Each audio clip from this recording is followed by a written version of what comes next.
오늘의 10분 말씀. 마태복음 19장 13절부터 30절입니다. 마태복음 19장에는 장소의 전환점이 있습니다.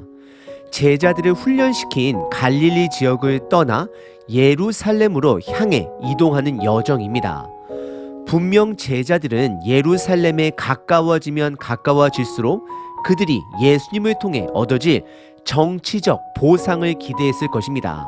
그래서 예수님은 오해를 하고 있는 제자들에게 그 여정 속에서 끊임없이 하나님의 나라와 제자도에 대해 가르치십니다.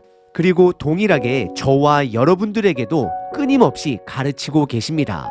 오늘 본문에는 두 가지 만남이 있습니다. 첫 번째는 어린 아이들과의 만남입니다. 부모들이 본인의 자녀들을 데리고 예수님께 축복 기도를 받으러 나옵니다. 하지만 제자들은 예수님이 더 이상 이런 하찮은 어린아이들에게 축복해주는 선생님이 아님을 그들에게 알려주고 제지합니다. 하지만 예수님은 어린아이들을 오게 하며 환영하시며 다시 한번 제자들에게 하나님 나라에 대해 가르치십니다. 그리고 두 번째 만남은 부자 청년과의 만남입니다. 이 부자 청년은 정말로 귀한 청년입니다. 영생을 얻는 것이 무엇인지 깨닫기 위해 예수님께 나옵니다. 하지만 그는 결국 결단하지 못하고 실망하며 돌아갑니다.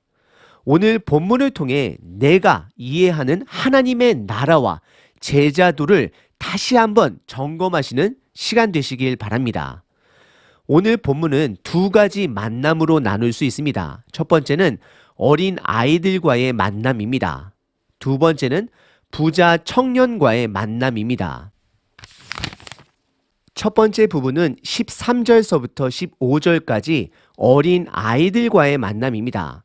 예수님은 북쪽 어부의 마을들이 있는 갈릴리에서 이제 주요 도시인 예루살렘으로 향해 이동하십니다. 그때 부모들이 자녀들을 데리고 예수님 앞으로 나옵니다.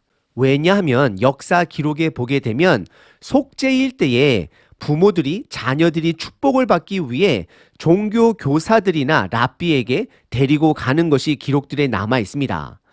부모들은 긍정적인 동기를 가지고 어린 자녀들을 데리고 예수님께 나옵니다. 하지만 제자들은 부정적인 반응으로 그들을 꾸짖고 내쫓습니다. 왜 제자들은 그들을 꾸짖었을까요? 왜냐하면 그들 눈에는 예수님이 더 이상 하찮은 어린아이들에게 축복이나 해주는 선생님이 아니기 때문입니다. 조만간 예루살렘에 도착하면 정치적으로 높아질 사람으로 여겼기 때문입니다.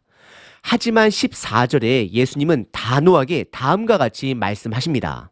예수께서 이르시되 어린 아이들을 용납하고 내게 오는 것을 금하지 말라. 천국이 이런 사람의 것이니라 라고 말씀을 하십니다. 예수님의 표현은 어린 아이들을 축복해 주시기로 이미 결단하셨습니다.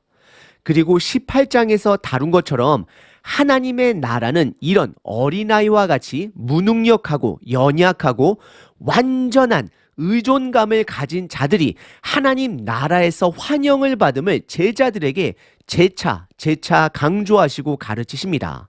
그리고 5장 팔복에서의 표현처럼 천국이 이런 사람들의 것이다 라고 표현하시며 다시 한번 제자들에게 팔복을 연결시켜 하나님의 나라에 대해 가르치십니다. 그리고 15절에 예수님은 그들을 축복해 주시고 다시 예루살렘의 길을 떠나십니다. 오늘 본문의 첫 번째 부분은 예수님께서 어린아이들을 축복해 주시며 제자들에게 제자도의 삶을 가르치십니다. 제자도는 이 땅의 성취가 아닌 섬김이 됨을 가르치십니다. 두 번째 부분은 16절서부터 30절까지 부자 청년과의 만남입니다. 16절에 한 청년이 예수님을 찾아옵니다. 그리고 총 3번을 질문하게 됩니다. 첫 번째 질문은 예수님을 선생님이라고 부르며 내가 어떤 선한 일을 해야 영생을 얻을 수 있는지 묻습니다. 우선 그 청년은 예수님을 선생님이라 부르며 무언가를 배우기 위해 예수님을 존중합니다. 하지만 그는 아직 예수님이 구세주인 것은 깨닫지 못합니다. 이 청년은 참으로 귀한 자입니다. 그리고 그의 첫 번째 질문은 그가 중심이 되어 내가 어떤 선한 일을 행해야 영생을 얻을 수 있는지 묻습니다. 그러자 예수님은 17절에 다음과 같이 답을 하십니다. 예수께서 이르시되 어찌하여 선한 일을 내게 묻느냐? 선한 이는 오직 한 분이시니라. 내가 생명에 들어가려면 계명들을 지키라라고 말씀을 하십니다. 청년의 질문에서는 그가 중심이 되었지만 예수님의 답변은 하나님이 중심이 되어야 함을 그에게 가르치십니다. 사람의 선한 행위가 중요한 것이 아니라 선한 분은 오직 하나님 한 분 되심을 그에게 가르쳐 주십니다. 그리고 더 나아가 그의 질문 중에 그가 사용한 동사 얻는다, 그의 중심으로 얻는다라는 동사를 들어간다라고 바꿔주십니다. 들어간다라는 것은 나의 행위로 얻어지는 것이 아니라 하나님과 동행되어지는 것입니다. 바로 구세주 대신 예수님을 알아보고 그분과 동행하는 것이 그분과 들어가며 살아가는 것입니다. 그래서 예수님은 생명에 들어가려면 계명들을 지키라라고 말씀을 하십니다. 그러자 청년은 두 번째 질문을 합니다. 18절에 어떤 계명을 지켜야 영생을 얻는지 묻습니다. 청년의 질문은 서기관이 가장 큰 계명이 무엇인지 묻는 것과 동일한 질문입니다. 단지 서기관과 이 청년이 다른 것은 서기관들은 예수님을 넘어뜨리기 위해 질문했다라면 이 청년은 정말 알고 싶어 얻기 위해 물어본 것입니다. 그래서 예수님은 끝까지 그 청년에게 답을 해주시고 있는 것입니다.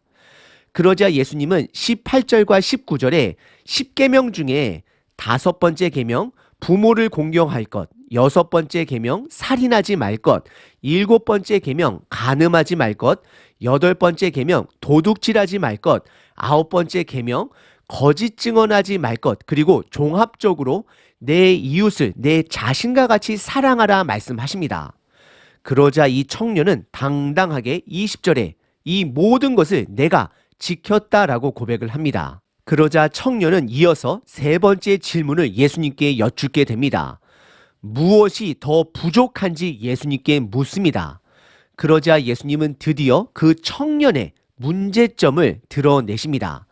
21절입니다. 예수께서 이르시되 내가 온전하고자 할진대 가서 내 소유를 팔아 가난한 자들에게 주라. 그리하면 하늘에서 보화가 내게 있으리라. 그리고 와서 나를 따르라 말씀하십니다. 예수님은 청년에게 온전하고 싶으면 내 소유를 팔아 가난한 자들에게 다 주라 말씀하시고 그리하면 하나님 나라에서 상급이 있을 것이고 그러고 나서 나를 따르라라고 말씀을 하십니다. 예수님은 지금 부자 청년에게 구제를 남을 돕는 것을 가르치는 것이 아닙니다. 이미 그는 구제를 하고 있는 자였습니다. 어려운 사람들을 돕고 있는 자였습니다. 예수님은 지금 우상 숭배를 지적하고 있는 것입니다. 그래서 예수님께서 십계명을 말씀하실 때에 우상 숭배와 관련되는 그 1계명서부터 4계명까지는 말씀하지 않은 것입니다. 오직 여호와 하나님만을 예배하며 우상 숭배 금지 계명을 말씀하지 않은 것입니다. 다시 한번 말씀드리자면 예수님은 지금 부자 청년의 우상 숭배의 문제를 다루고 있습니다. 예를 들어 키 작은 부자 사람 삭개오에게는 모든 것을 팔라 명령하지 않았습니다. 왜냐하면 그는 이미 돈을 재산을 포기하고 예수님을 따르기로 결단했기 때문입니다. 하지만 이 청년은 아닙니다. 돈을 사랑합니다. 참고로 그 당시 어린 사람이 부자가 되는 것은 불가능한 시대입니다. 부모가 유산을 물려주지 않는 이상 불가능합니다. 그는 어려서부터 부모의 영향을 받아 돈을 사랑한 자가 아닌가라고 생각해 보게 됩니다. 그래서 이 청년은 결국에 22절에 다음과 같이 반응합니다. 그 청년이 재물이 많음으로 이 말씀을 듣고 근심하며 가니라라고 기록합니다. 이것은 재물이 그를 통제하고 있음을 확인할 수 있습니다. 그리고 예수님은 다시 23절에 제자들에게 집중하십니다. 부자가 천국에 들어가는 것이 어렵다라고 말씀하십니다. 그리고 이어서 24절에 한 비유를 드십니다. 낙타가 바늘귀로 들어가는 것이 부자가 하나님 나라에 들어가는 것보다 쉽다라고 말씀하십니다. 우선 24절에 비유의 말씀을 가지고 많은 분들께서 이스라엘 지역에 가면 낙타가 통과하기 어려운 바늘귀로 불리는 작은 문이 있다라고 말을 하지만 역사학자들에 의하면 예수님 당시 그런 문은 존재하지도 않았습니다. 이 잘못된 정보는 아마도 성지 순례를 방문했을 때 상업적 목적으로 성경과 억지로 그 지역과 연결하는 데서 온 것으로 여겨집니다. 성지 순례를 방문하면 분명히 살아있는 역사 정보도 얻지만 동시에 잘못된 역사 정보는 철저히 경계해야 합니다. 예수님이 의도하신 해석은 분명히 부자가 천국에 들어가는 것이 어렵다라고 말씀하십니다. 예수님의 말씀을 가볍게 해석하려 하는 시도를 우리는 경계해야 합니다. 예수님은 의도적으로 그 지역에서 가장 큰 동물 중에 낙타를 선택하시고 가장 작은 구멍, 바늘구멍을 의도적으로 묘사한 것입니다. 정말로 부자는 천국에 들어가는 것이 어렵습니다. 이것을 우리는 불편하더라도 받아들여야 합니다. 결국 부자는 상대적인 것입니다. 그래서 많은 재산이 문제가 되는 것이 아니라 돈을 사랑하는 것이 문제가 되는 것입니다. 예수님이 이런 답을 하시자 제자들은 25절에 매우 놀라게 됩니다. 왜냐하면 그 당시 부는 축복의 상징이었습니다. 사실 그들도 예수님을 통해 부자 되는 것을 기대했을 것입니다. 그래서 25절의 제자들은 그러면 누가 구원을 얻을 수 있는지 예수님께 묻습니다. 그러자 26절에 사람으로는 불가능하나 하나님으로서는 가능하다 말씀하십니다. 결국 예수님이 강조하시는 하나님 나라에 들어가는 것은 사람의 행위로 얻어질 수 있는 것이 아님을 말씀하는 것입니다. 하나님의 아들 예수님과 동행함이 반드시 있어야 함을 말씀하고 있는 것입니다. 그러자 27절에 제자들의 대표가 되는 베드로가 예수님께 묻습니다. 27절입니다. 이에 베드로가 대답하여 이르되 보소서 우리가 모든 것을 버리고 주를 따라싸운데 그런즉 우리가 무엇을 얻으리까라고 묻습니다. 베드로는 지금 그들이 모든 것을 포기하고 예수님을 따랐는데 그들이 얻을 보상이 무엇인지 솔직하게 묻고 있는 것입니다. 우리들 또한 예수님을 통해 무언가를 얻기를 다 바랄 것입니다. 그러자 예수님은 28절과 29절에 두 가지를 얻을 것이다 라고 말씀하십니다. 첫 번째는 28절에 예수님과 함께 보좌에 앉게 될 것을 말씀하십니다. 두 번째는 100배의 상급이 있을 것을 말씀하십니다. 그리고 30절에 하나님 나라에 가면 대반전이 있을 것이다 라고 말씀을 하십니다. 30절입니다. 그러나 먼저 된 자로서 나중되고 나중된 자로서 먼저 될 자가 많다라고 말씀을 하십니다. 이 부분의 해석은 다음 장인 20장의 일꾼을 부르는 포도원 주인 이야기에서 보다 자세하게 살펴볼 수 있습니다. 우리가 받을 보상은 결국 영생입니다. 생명입니다. 이 생명은 상대적으로 더 많이 받는 것도 아니고 더 적게 받는 것도 아닙니다.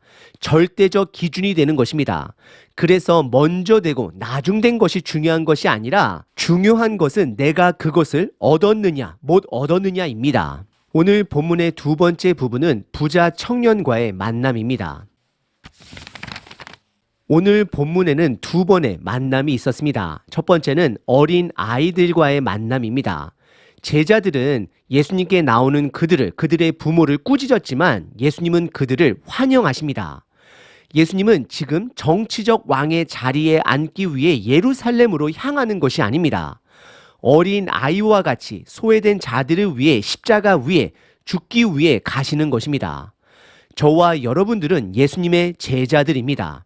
제자들의 위대함은 이 땅에서의 세상적 성취가 아닙니다. 예수님처럼 섬김이 되어야 합니다. 그리고 두 번째 부자 청년과의 만남은 참으로 안타깝습니다. 그 청년은 참으로 귀한 청년입니다. 나름대로 영생을 찾고자 얻고자 예수님을 찾아왔습니다. 하지만 성경에 드러난 결론은 재물이 많음으로 근심하며 떠납니다. 예수님은 그 청년의 우상 숭배를 드러내시며 그가 그것을 제거하길 기대하셨습니다. 하지만 여전히 그 청년은 그것을 놓지 못했습니다. 예수님은 부자 청년과의 만남을 통해 제자의 도를 가르치십니다. 그것은 이 땅의 것을 포기함으로 예수님을 따르는 것입니다. 가치를 하나님 나라에 둔다라는 뜻입니다. 저와 여러분들은 하나님 나라에 더 높은 가치를 두기에 이 땅의 것을 쉽게 내려놓은 것들이 있으십니까? 아니면 둘 다 잡으려 하십니까? 그리고 제자들은 그럼 그들이 얻을 상급에 대해 예수님께 솔직하게 묻습니다. 그들 또한 마음 깊숙한 곳에는 무언가 보상을 바라기 때문에 예수님을 섬기는 것일 수 있습니다. 예수님이 제자들에게 답한 보상은 바로 그 청년이 얻고 싶어 했던 영생입니다. 생명입니다. 생명은 예수님 안에 있습니다. 예수님과 동행하는 것이 바로 우리들이 놓치지 말아야 될 보상이 되는 것입니다. 오늘 본문은 하나님 나라와 제자도에 대해 두 가지를 생각하게 합니다. 첫 번째는 제자의 위대함은 성취가 아닌 섬김입니다. 예수님은 십자가의 목적지에 가는 길에 모든 병자들을 고치시고 어린 아이들을 축복해 주십니다. 섬겨 주십니다. 예수님의 최대의 섬김은 바로 십자가 위에서 죽음이 되는 것입니다. 그래서 저와 여러분들 또한 섬김의 삶을 살아야 합니다. 이것이 제자도입니다. 그리고 두 번째는 하나님의 나라는 이 땅의 것을 포기할지라도 예수님의 것을 따라가는 것입니다. 이 땅의 것을 포기한다라는 것은 하나님의 나라를 위해 가치를 두고 살아간다라는 것입니다. 사명이 있다라는 것입니다. 오늘 하루도 섬김으로 그리고 사명으로 살아내시는 저와 여러분 되시길 바랍니다. 하나님, 잠깐 머무는 이 땅에서의 삶에 섬김으로 사명으로 살아가겠습니다. 아멘.